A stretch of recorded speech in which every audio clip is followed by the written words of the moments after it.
I told you an analogy a while back when I said, if my son fell into a lion's den and he's getting bit and he lays there, I'm not jumping in to save him. Yeah, I was mad when you said that. I was And now like, you what? understand? You understand what I'm saying, though? Baby.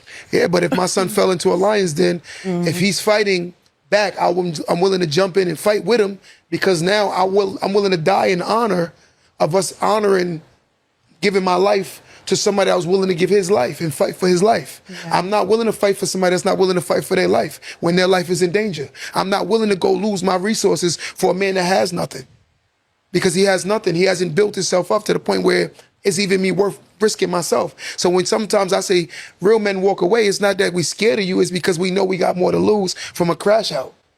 I have a question.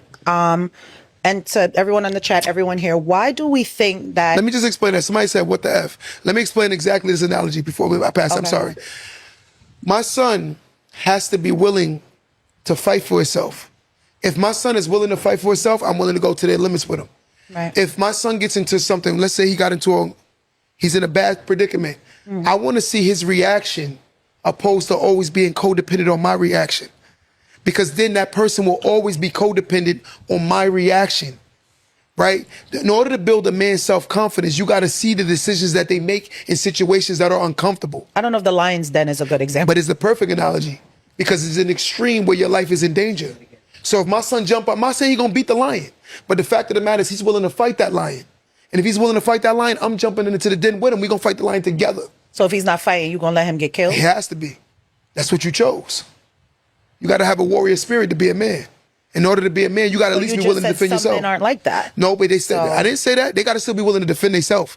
Just because you're very very laid back, don't mean you wouldn't let somebody put their hands on you. Dre, you're not the most aggressive guy, but he ain't gonna let nobody put their hands on him. I know that for a fact. He's not the most boisterous. Kizzy not the most boisterous guy. He ain't gonna let nobody put their hands on him. What I'm trying to say, that's a different aesthetics. Being able to defend yourself is that's being a man. You got to defend yourself. But based on how you raise is different.